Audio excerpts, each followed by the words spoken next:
Hello and welcome to another video. Today on our 7v7 topics, we're going to be talking about pressing and counter-pressing the opposition half. So what is pressing? Pressing is the act of putting pressure on the ball to try and win the ball back, usually in the opponent's half of the field. The press is usually triggered by a few events: a goal kick or other restart, like a throw-in or a save by the opposition keeper, or loss of possession, usually in the opposition half. Obviously, when we're on our own half without the ball, we are applying pressure. But for these purposes, you can think of defending pressure as different from pressing because it's usually event or triggered by some action.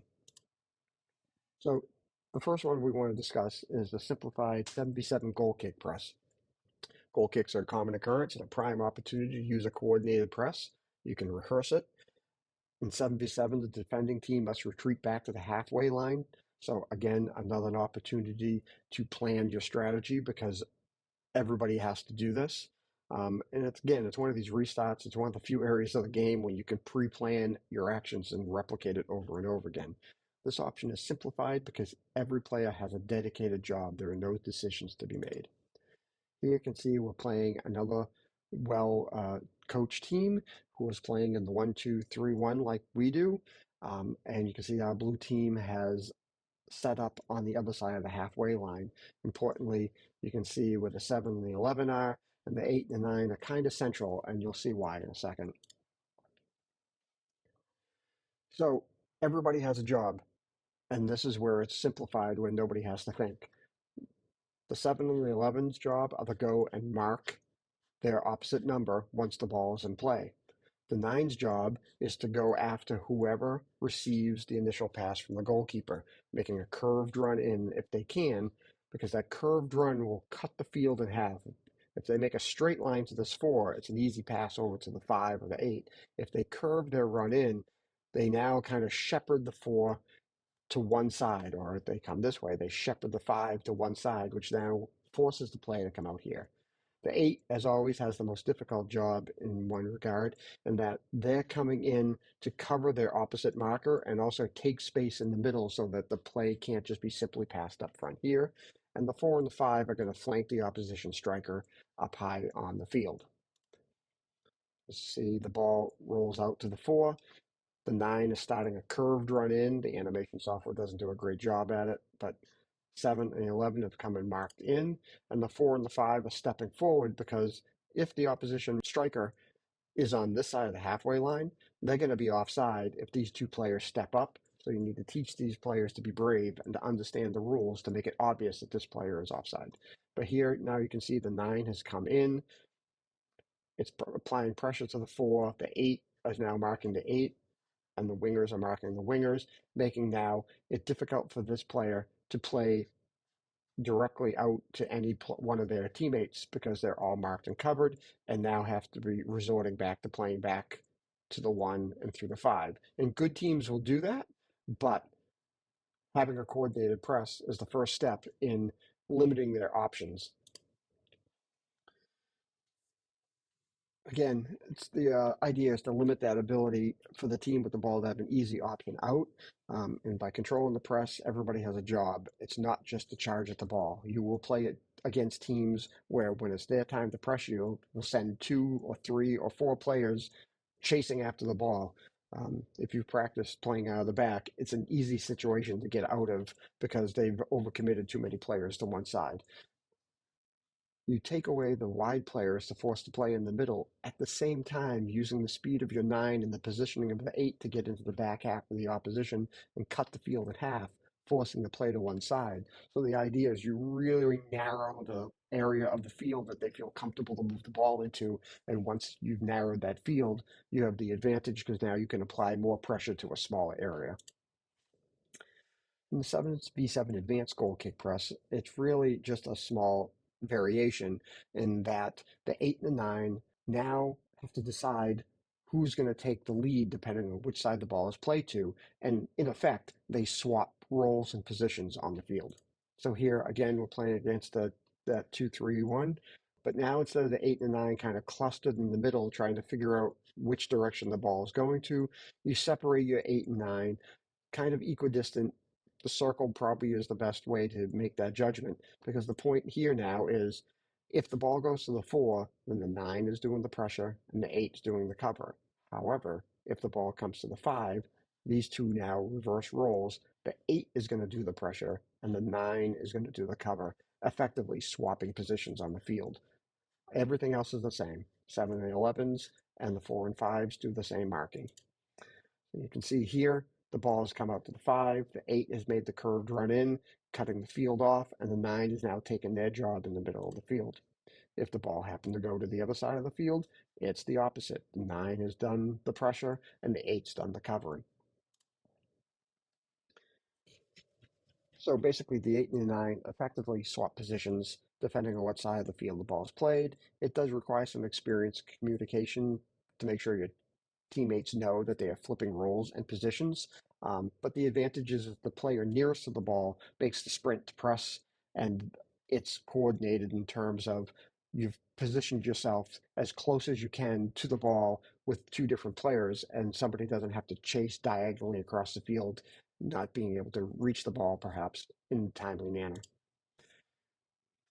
These goal kick presses work against very coordinated teams and certainly more chaotic teams as well. Some opposition teams will not be so organized. Many times they're in a 3-3 or some other non-organized formation.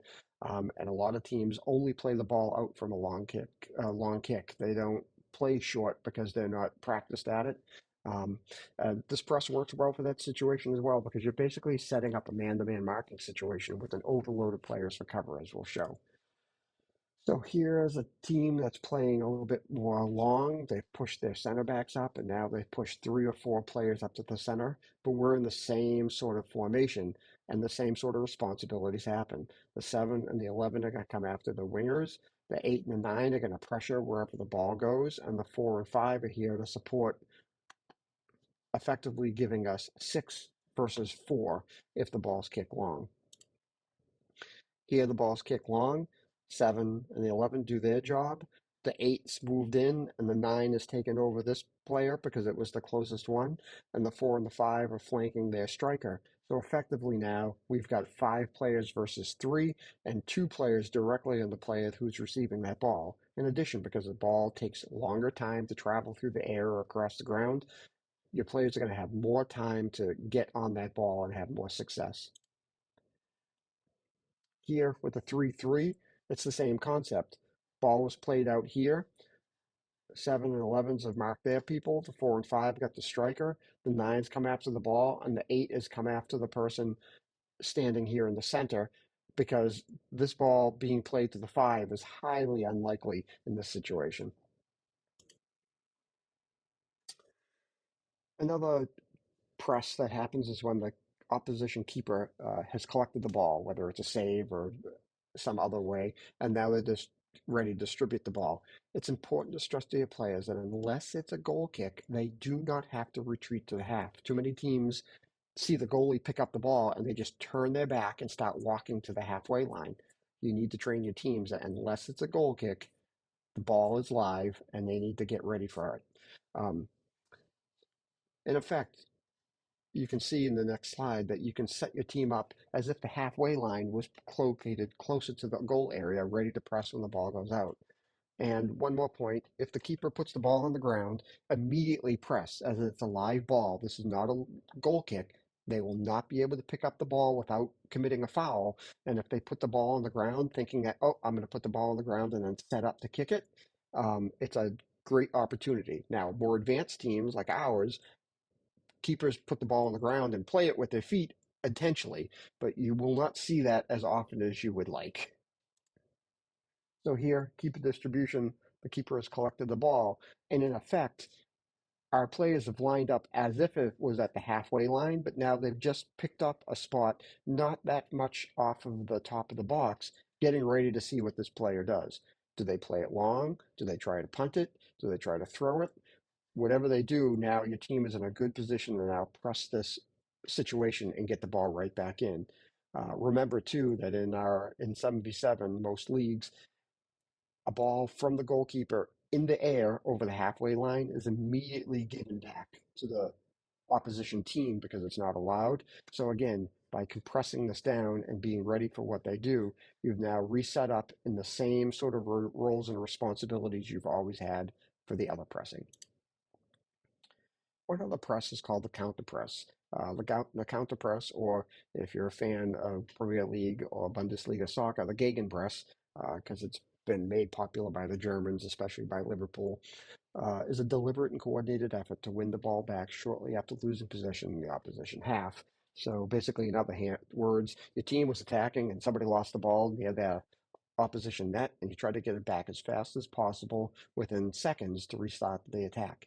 It's important to note it is a coordinated effort. It's not just one player chasing after the ball, so it does require awareness of their teammates, and it's usually triggered by something: a bad touch or a pass by the opponent, a player having to turn their back to chase the ball, etc., etc. So counter presses can be triggered, and that trigger can be the sign for all of your team to step into motion. So here's a counter press situation where the 7 is attacking against this 11 here, and you can see that the blue team is in attack position, right? 9 is penetrating in, trying to split the 2 center backs. The 8's in a supporting position here. The 4 and the 5 are out, and the 11's out wide, looking to sneak in the back post. But, oops, the 7's lost the ball for the 11. And the 11, while they won it, they didn't win it clearly, and now it's behind them. Because they have to turn their back, here's a great situation where your team can be triggered by the fact that A, they lost the ball, and B, that the ball is slightly miscontrolled, that they now have to change their shape from being in an attack formation, spread out, to now get ready to counter press. So in a coordinated manner, you now can see 7 has come because they're closest to the ball and they're trying to get the ball back, but now the 9 has move from an attack position in tight to take away this easy pass to the 4. The 8's come in tight as well to make sure that this player can't receive a ball. The 4 is here supporting the 7 in case they get beat 1v1. And even the 11 has left their marker and now is heading towards the 5 and the keeper in case the only option this teammate has is to play back in. So again, everyone has reacted to the ball and now is in a position to counter press. We've swarmed at it. Now, what happens if the team isn't coordinated? So in this case, same situation, but let's say the 8 and 9 do not react quickly or at all. Now the 11 has options. They could make a quick and easy pass to this 4, and now we're being counterattacked because some of the players came forward into positions for counter pressing, but not everyone, and that left players free to allow them to bypass us. So counter pressing is a coordinated activity. It's not just one player chasing around. In this example, same sort of concept. Here, the 9 has lost the ball, but they also realize that the rest of their teammates are not in a position to counter press. They're too far away. They will not make up this distance to cover these players before this player has time to decide what to do with it. So in this case, instead of the 9 aggressively chasing after the 4 and perhaps giving them an easy option out, they've just slightly adjusted their position to block the forward pass to allow the rest of their teammates to get into position to defend. And now, while this play might be an easy play out to the 11, the rest of his teammates are now in positions to now cover this in a more coordinated way, in a more controlled way, and not give up the quick and fast counterattack if this 9 decided to just kind of run past the 4. So again, pressing is the act of putting pressure on the ball to try and win the ball in the opponent's half of the field. It's usually triggered by events, whether these are restarts, like a goal kick, or loss of possession, and it is a team effort. It is not an individual one. I hope these examples will be helpful to your team, and thank you very much for watching once again.